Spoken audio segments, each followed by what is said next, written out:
Welcome to my channel. இன்றைக்கி சமையலில் நம்ம பார்க்க போகிறது பருப்பு சாதம். பருப்பு சாதத்துக்கு தேவையானது பச்சரிசி, துவரம்பருப்பு, கடலைப்பருப்பு. பச்சரிசி அரைக்காப்படி எடுத்திருக்கேன். இதில் ஓரளவுக்கு அரைக்காப்படி 200 கிராம், 100 கிராம் துவரம்பருப்பு, கால் வழக்கு வந்துட்டு கடலைப்பருப்பு கொஞ்சமாக போட்டால் போதும். இது நல்லா அரை மணி நேரம் நல்லா ஊற வைக்கணும். ஊறட்டும். ஊற வரைக்கும் நம்ம தாளிக்கிறதுக்கு என்னென்னு சொல்லிவிட்டு நான் உங்களுக்கு காமிக்கிறேன். அது ரெடி பண்ணிவிட்டு உங்களுக்கு காமிச்சிட்டேன். அரிசி பருப்பு நல்லா ஊறிடுச்சு, அரை மணி நேரம் நல்லா ஊறிடுச்சு. அது தாளிக்கிறதுக்கு தேவையானது என்னென்னா 2 கைப்பிடி சின்ன வெங்காயம், வெள்ளைப்பூடு 2 பூடு நான் தட்டி வச்சுருக்கேன். புளி சின்னதாக போட்டால் போதும், ஏன்னா தக்காளி பழம் வந்துட்டு 5 பழம் போட்டிருக்கேன். புளி அதனால் புளி கம்மியாக ஊற்றினா போதும். கருவேப்பிலை தாளிக்கிறதுக்கு, காஞ்ச மிளகா, மிளகு, ஜீரகம், சாம்பார் பொடி, மஞ்சள் தூள், பெருங்காயத்தூள். தாளிக்கிறது எப்படின்னு பார்க்கலாம். இது நான் குக்கரில் தான் செய்ய போகிறேன். பாத்திரம் குக்கர் வச்சுருக்கேன். அடுப்பு பற்ற வச்சு நல்லெண்ணெய் ஊற்றுறோம். ஒரு 3 குழிக்கரண்டி நல்லெண்ணெய் ஊற்றினா போதும்.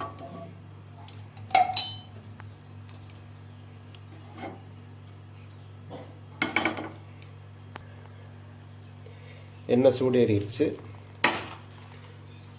மிளகா தாளிக்கிறதுக்குள்ளதுக்குள்ளே நான் போட்டுறோம்.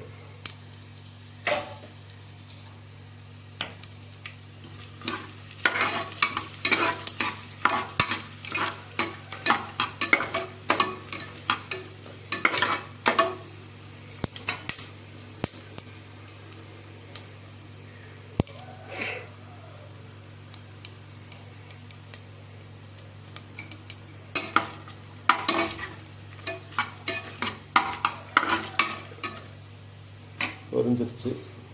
வெங்காயம், வெள்ளைப்பூடு,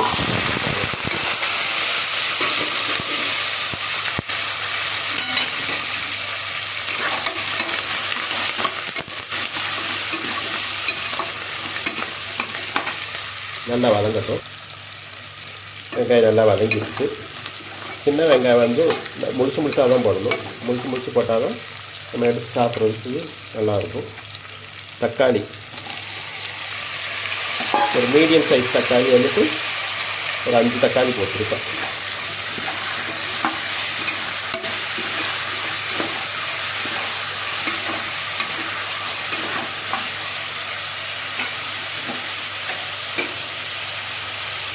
தக்காளி வெங்காயம் வதக்கிறதுக்கு மஞ்சள் தூள்,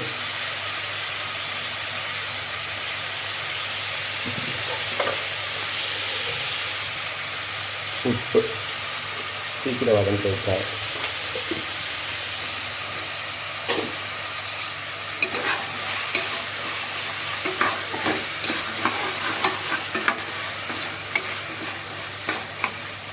நல்லா வதங்கட்டும். நல்லா வதங்கிடுச்சு. அந்த தக்காளியில் இருக்கலன்னா தண்ணி நல்லா பிரிஞ்சு வந்து நல்லா வதங்கிடுச்சு. இந்த ஸ்டைலில் சாம்பார் தூள், 2 பெருங்காயத்தூள்,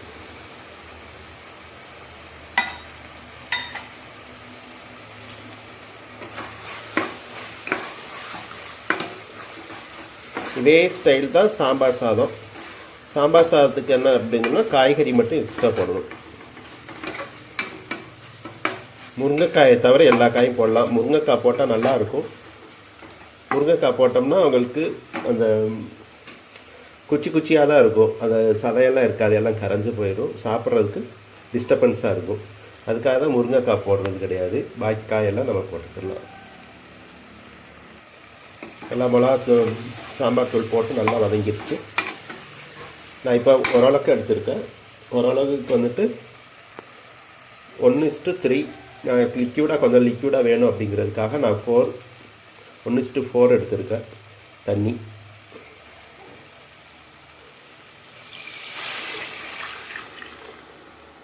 பருப்பு போடுறதெல்லாம் கணக்கு சேர்க்கக்கூடாது. அரிசி மட்டும்தான் கணக்கு.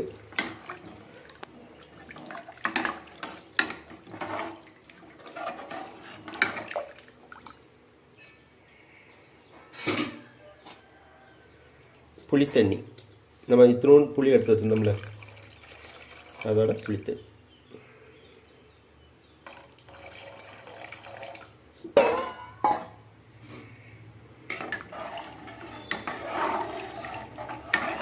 கொதிக்க விட்டு நம்ம அரிசியை போடுவோம். நல்லா கொதிச்சிருச்சு. இப்போ வந்து நம்ம எடுத்து ஊற வச்சுருக்கிற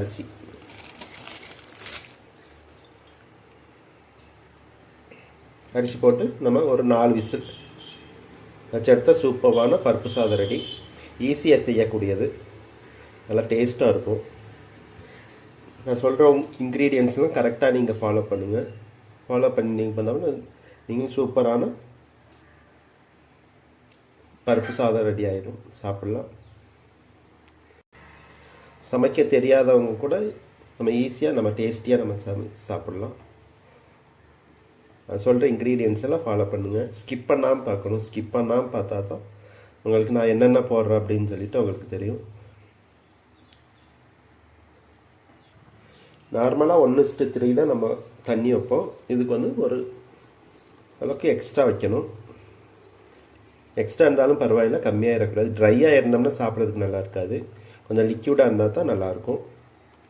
நம்ம ஸ்பூனில் எடுத்து சாப்பிட்றதுக்கு ஈஸியாக இருக்கும், நல்லாயிருக்கும், டேஸ்டியாக இருக்கும். நல்லா கொதிச்சு வருது.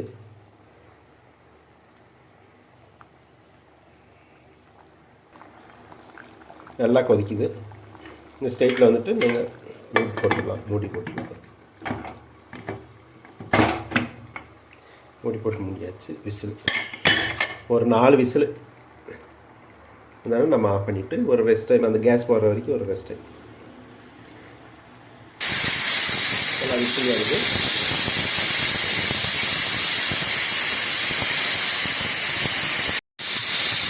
நல்லா விசில் வருது. 4 விசில் வந்துட்டு ஆஃப் பண்ணிடலாம். ஆஃப் பண்ணிவிட்டு ரெஸ்ட் டைம் அந்த கேஸ் போகிற வரைக்கும் அவங்களுக்கு எப்படி இருக்குன்னு எடுத்து காமிக்கிறேன்.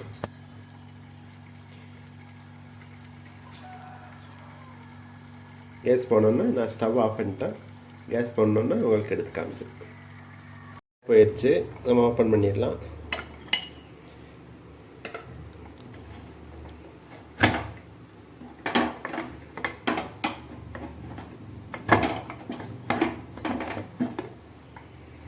சூப்பரான பருப்பு சாதம் ரெடி.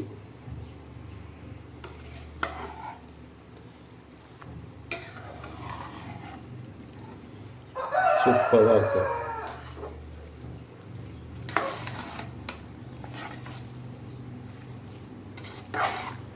நம்ம 1:4 வச்சோம். 1:4 வச்சு இவ்வளோ கொஞ்சம் ட்ரையாக தான் இருக்கு பாருங்கள். இன்னும் கொஞ்சம் உங்களுக்கு தண்ணி வேணும்னா கூட உங்களுக்கு வச்சுக்கலாம். நம்ம எடுத்து சாப்பிட்றதுக்கு ஈஸியாக இருக்கும். இன்னி கொஞ்சம் நம்ம இது ஆறுச்சுன்னா இன்னி கெட்டியாகும். நம்ம டிஸ்பிளேயில் பார்க்கலாம்.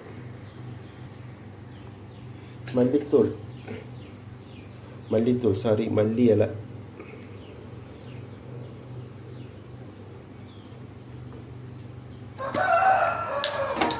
நெய் ஒரு 2 ஸ்பூன்,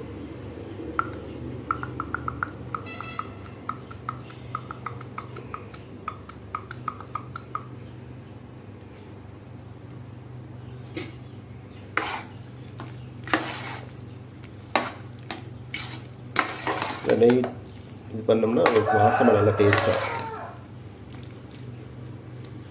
நல்லா சூப்பரான பருப்பு சாதம் ரெடி. டிஸ்பிளேயில் உங்களுக்கு காமிக்கிறேன். சூப்பரான பருப்பு சாதம் ரெடி. நீங்களும் ட்ரை பண்ணி பாருங்கள். ட்ரை பண்ணி பார்த்துட்டு கமெண்டில் எப்படி இருக்குன்னு சொல்லுங்கள்.